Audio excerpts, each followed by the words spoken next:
বাঙালির 12 মাসে 13 পার্বণ। দুর্গাপূজা শেষ হতেই বাঙালিরা প্রস্তুত হচ্ছে তাদের জগদ্ধাত্রী পুজোর জন্য। আর জগদ্ধাত্রী পূজা যাতে সুষ্ঠুভাবে হয় সেই জন্য বইচি সার্বজনীন জগদ্ধাত্রী পূজা উপলক্ষে পান্ডুয়া থানার অফিসার ইনচার্জ পলাশ বিশ্বাসের আহ্বানে উৎসব লজে জগদ্ধাত্রী পূজার সেন্ট্রাল কমিটি ও 28টি পূজা কমিটির সভাপতি, সম্পাদক ও কার্যকর্তাদের নিয়ে সমন্বয় বৈঠক হয়ে গেল। উপস্থিত ছিলেন পান্ডুয়া বিধানসভার বিধায়ক ডাক্তার রত্না দেনাগ, মিটিংয়ের আহ্বায়ক পান্ডুয়া থানার ওসি পলাশ বিশ্বাস, পান্ডুয়া পঞ্চায়েত সমিতির সভানেত্রী ময়না মাঝি, তৃণমূল কংগ্রেসের সহসভাপতি অসিত চ্যাটার্জি ও সাধারণ সম্পাদক সঞ্জয় ঘোষ, পঞ্চায়েত সমিতির সদস্য সঞ্জিত ব্যানার্জি, বাটিকা বইচি গ্রাম পঞ্চায়েতের প্রধান মালা বিবি, পান্ডুয়া ব্লকের জয়েন্ট বিডিও জয়দীপ চ্যাটার্জি, বইচি ফাঁড়ির ইনচার্জ উজ্জ্বল ঘোষ, আনন্দবাজার পত্রিকার সাংবাদিক সুশান্ত সরকার, বিদ্যুৎ দপ্তরের স্টেশন ম্যানেজার, পান্ডুয়া ফায়ার ব্রিগেডের ওসি সহ সেন্ট্রাল কমিটির যুগ্ম সভাপতি জগবন্ধু মজুমদার ও লোকনাথ সাউ,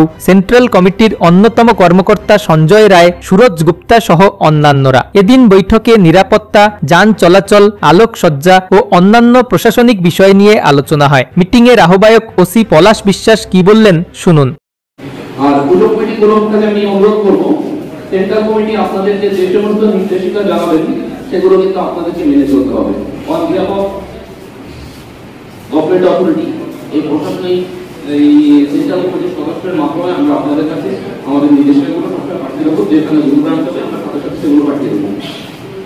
প্রথমত বলি, গত বছর যে সমস্ত পুজো কমিটি যারা বিসর্জন যাত্রায় ছিলেন সকলকে আমি আন্তরিকভাবে ধন্যবাদ জানাচ্ছি। আপনারা আমাদেরকে ভীষণভাবে সহযোগিতা করেছিলেন ক্লাবের ছেলেরা, তার জন্য আমি আন্তরিকভাবে সকলকে ধন্যবাদ জানাই।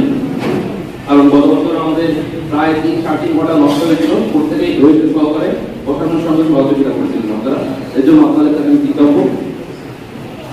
প্রথমত যেটা সমস্যা, গতবারের যে আমাদের লাইটের গেটটা ছিল, এবছর যারা আপনার ডেকোরেটর থাকবেন তাদেরকে আপনারা ক্লিয়ার ইনস্ট্রাকশন দিয়ে দেবেন, ভাই বিসর্জনের আগে আমাদের লাইট আপনাকে খুলতেই হবে, কিভাবে করবেন আমি জানি না।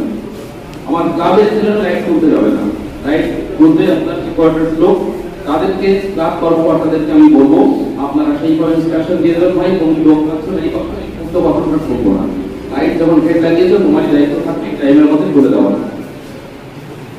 এটা আমি ক্লাবের সমস্ত কর্মকর্তাদেরকে অনুরোধ করবো, আপনারা ক্লিয়ার ভাবে তাদেরকে এটা জানিয়ে দেবেন।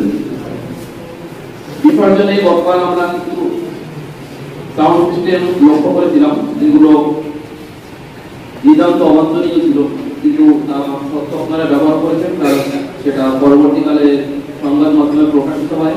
কিন্তু গতবার আমি কিন্তু আমার এবছর আমি যদি কোথাও কোনো আনওয়ান্টেড সাউন্ড দেখি আমি কিন্তু ডেফিনেটলি তাদের এগেইনস্টে আইনগত ব্যবস্থা নেব। আপনারা সেইভাবে সাউন্ড সিস্টেম লাগাবেন, আনন্দ অবশ্যই করবেন, গান অবশ্যই বাজাবেন, মাইক অবশ্যই বাজাবেন, কিন্তু সেই আপনার সাউন্ড সিস্টেম যেন বিতর্ক তৈরি না করে এই বিষয়ে আপনারা প্রত্যেকটা পুজো কমিটি আপনারা খেয়াল রাখবেন। এদিন বৈঠক থেকে শান্তি ও সুশৃঙ্খলভাবে পুজো দেখার আহ্বান করেন বিধায়ক ডাক্তার রত্না দেনাগ। এবং আমাদের বিখ্যাত জগন্নাথের বেরোন, যার জন্য আপনারা সবাই মুখে আছেন এবং প্রশাসনের স্তর থেকেও যথেষ্টভাবে আপনাদের পাশে আছেন, যাতে আপনারা এই পুজোটা খুব আনন্দময় মুখরভাবে পালন করতে পারেন। কিন্তু আপনাদেরও প্রশাসনকে যথেষ্ট সাহায্য করতে হবে, তাহলেই কিন্তু পুজোর দিনগুলো আপনারা আনন্দে কাটাতে পারবেন। আপনাদের জগন্নাথের পুজো কমিটির সভাপতি, সম্পাদক এবং অন্যান্য সদস্যবৃন্দরা প্রচুর পরিশ্রম করছে যাতে পুজোটা ভালোভাবে হয় এবং মানুষ আনন্দ পায়। তাই আপনারা সকলে মিলে সহযোগিতা করলে বলছি জগন্নাথের পুজো নিশ্চয়ই ভালোভাবে উদযাপিত হবে এবং অনেক অনেক মানুষ শুধু পান্ডুয়া নয়, পান্ডুয়ার বাইরে থেকে এসে আপনাদের পুজোটা উপভোগ করতে পারবে। অন্যদিকে এই বৈঠক নিয়ে হুগলি জেলা পরিষদের সদস্য মানস মজুমদার কি বললেন শুনুন। দেখুন, মূলত আজকে পান্ডুয়া থানার যিনি অফিসার ইনচার্জ, ওনার আহ্বানেই আজকে সমন্বয় বৈঠক হল।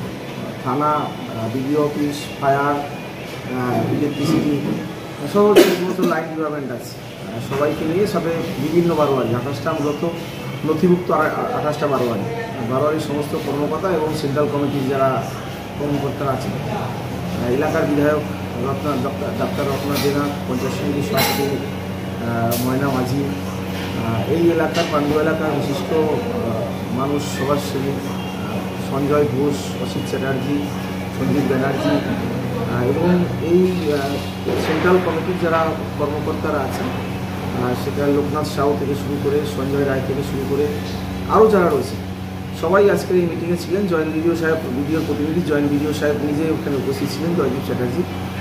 মূলত বিগত দিনের যে সমস্যা এই জগদ্ধাত্রী পুজো করতে গিয়ে, সেই সমস্যাগুলোর কথা এখানে আলোচনা হয়েছে এবং সেই সমস্যা কী করে এবছর ওভারকাম করা যাবে প্রশাসনের দিক থেকে স্ট্রিক্টলিভাবে জানিয়ে দেওয়া হয়েছে যে কোনোভাবে ডিজে, যেটা অন্যতম শব্দ দূষণের কারণ এবং একটা অপ্রীতিকর পরিস্থিতিও তৈরি হয় ডিজের কারণে, সেই ডিজে শব্দবাজি জোরালো প্রত্যেকটাকে কমিটিগুলোকে বলে দিয়েছে এটা কোনোভাবে অ্যালাউ নয় এবং প্রশাসন সব ধরনের সহযোগিতা করবে, কমিটিকে আশ্বাস দিয়েছে এবং যে নির্দেশ আছে পারমিশন করার সময় যে নির্দেশ দেওয়া হয় সেটা যাতে অক্ষরে অক্ষরে পালন করা হয়। 1 তারিখে সকাল থেকে যেভাবে একদম চিরাচরিত 40 বছর ধরে সেন্ট্রাল কমিটি যেভাবে কাজ করে এসছে, 1 তারিখ সকালে সকালে ভাসানের জন্য বারোয়ারি কমিটিগুলো তারা যেভাবে শোভাযাত্রা করবে এবং পরিবেশের যে অক্ষুণ্ণ সেটা যাতে বজায় থাকে, পরিবেশ বান্ধব যে চিন্তাভাবনা, সেই চিন্তাভাবনা রেখে বিডিও এবং পুলিশ প্রশাসন তারা সবাই বলেছে যে প্রত্যেকটা বারোয়ারিকে তাদেরকে পুজো করতে হবে। শব্দ দূষণ অবশ্যই অগ্রাধিকার দিয়েছে এবং আইন শৃঙ্খলা যাতে কোথাও কারো অতি উৎসাহের জন্য আইন শৃঙ্খলার ব্যাঘাত না ঘটে। সাধারণ দর্শক যারা বাইরে থেকে, শুধু বৈচিত নয়, বাইরে থেকেও প্রচুর দর্শক বৈচিতে এই মুহূর্তে চন্দননগরের পরে বৈচিত যে জগদ্ধাত্রী পুজো অন্যতম বিখ্যাত। এই বিস্তারিতভাবে আলোচনা আছে এবং বারোয়ারিগুলো সব ধরনের সহযোগিতা করবে, প্রশাসনকে কথা দিয়েছে।